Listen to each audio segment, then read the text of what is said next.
I want to share with you an imaginary coaching scenario that I've pulled together for this episode today based on a composite of many of the coaching calls I've been on the giving and receiving ends of over the last few years. I think as a professional organizer, you'll relate to at least a few of these challenges I'm going to illustrate when it comes to growing your business. And you will also learn a model for empowering yourself with some self-coaching as you are working through your own growth challenges in 2020 and beyond. You're listening to the Pro Organizer Studio podcast with Jen Obermeyer. Thank you for joining in.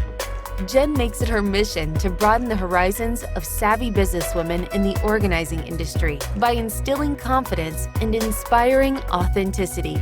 She is a devoted business coach and founder of the Inspired Organizer program.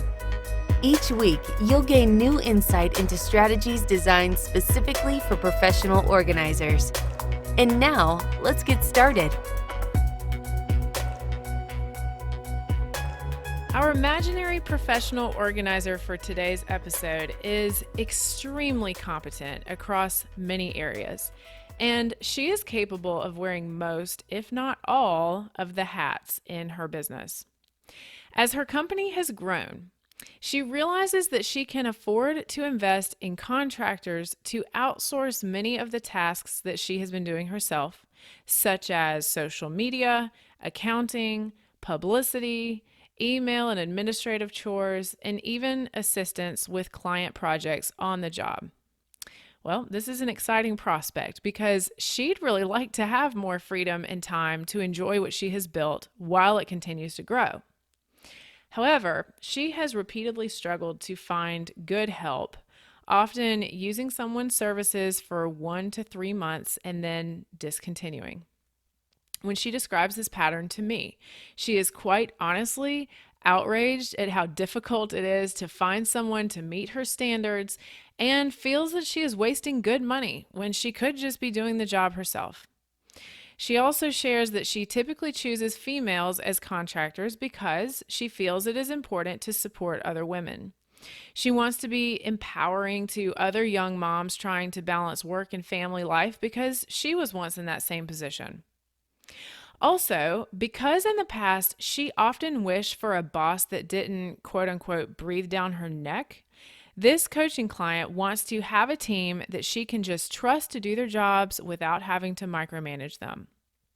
However, at this point, she feels totally done with trying to hire people because their work ethic simply does not meet her standards, and she resents having to correct them constantly and remind them to follow through on agreed upon deadlines. She says that she has lost trust in her decision-making about other people at this point and no longer wishes to grow her business past what she is able to support on her own. Okay, so to analyze and talk through this business coaching scenario, I want to share with you something called the Karpman Drama Triangle. It is a model for human relationships that was developed by psychiatrist Stephen Karpman, a teacher who studied the way that people relate to one another in a field of psychology called transactional analysis. So, picture an upside down triangle as I talk through this. There are 3 clearly identified psychological roles on this triangle at each point that are actually aspects or faces of being a victim. And these roles are called persecutor, rescuer, and victim, which are each points on that inverted triangle. The bottom point of the triangle is victim, and that signifies that a person ends up there no matter which role they are currently playing or start playing on the drama triangle. So even though a person tends to have one single role that they start by playing on the triangle, the drama of it all necessitates that each role will be played out as he or she is relating to other people.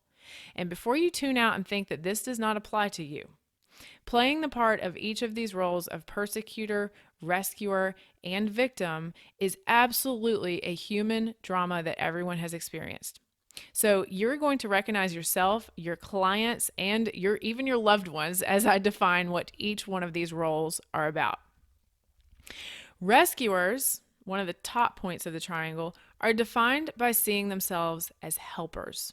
Does that sound familiar? Their role requires a victim who is helpless and not able to do for themselves quite what a rescuer can do for them. However, the rescuer role eventually becomes a victim in her own mind because her original victim always rebels and blames the rescuer for their problems. A rescuer can also become a persecutor by withdrawing their help from their person in need completely in order to get revenge on them. Rescuers generally do not recognize their own needs, and so their attempt to be loved and supported by meeting others' needs first seems to make sense in their minds. However, it doesn't work in the long term because their victims, by definition, are not actually capable of reciprocating with true support. On the other point of the top of the triangle, the persecutor role is described as a person who attacks other people as a way of dealing with their own pain.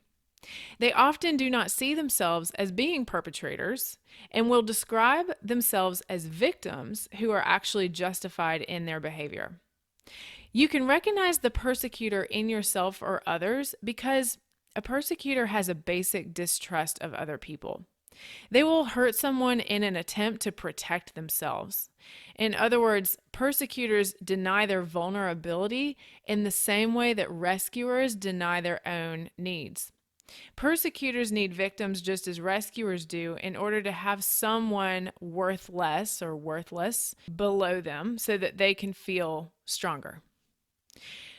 So the third one, the victim role, is, as you would imagine, kind of like a wounded child, someone who cannot do for themselves and cannot define themselves as capable and whole. A person is in the victim role when they are perpetually incompetent, even as an adult that theoretically should be capable of self-care. A victim relies on a rescuer to do things for them, but he or she always stays in the victim role no matter what a rescuer gives or provides. The story that they are powerless is reinforced over and over again. Like I said, with the triangle being a model for the three aspects of victimhood, it truly is a cycle of powerlessness, no matter what role is primary for a person at any given time. So, in our scenario, I see our imaginary coaching client, the professional organizer, playing each of the roles of victim, rescuer, and persecutor in her story. You saw that she came to coaching feeling powerless about her business, convinced that she is doomed to workaholism, and has been victimized by women who have been less than professional in their jobs. As a rule, though, if you remember, she said that she purposely always chose other females to contract for her that she felt sorry for and wanted to help. From that point of view, she actually sees herself as a rescuer of other women, having identified with being a young mother like them who didn't have many options for balancing work and family. So, supporting and empowering these women feels like a duty for her that she is, at face value, happy that she is in the position to return. But when she isn't satisfied with their work, she flips to the role of persecutor instead of handling her feelings and actions from the mature adult ego state. She does not invest time in training them further. She withholds feedback and kind of allows them to dig their own grave. She doesn't give much explanation for what went wrong because she says she doesn't want to hurt their feelings. Instead, her own feelings are hurt as her negative story about her lack of capabilities and her lack of business potential are proven out by her to be true. These are passive-aggressive reactions from that persecutor role, which are justified by her as she says that her team members were either incompetent, misrepresented their interest in the job, or are actually actively taking advantage of her good nature. At the end, though, can you see that she's always the victim? Because in her mind, her time and money have been thrown away and her business goals have not been met.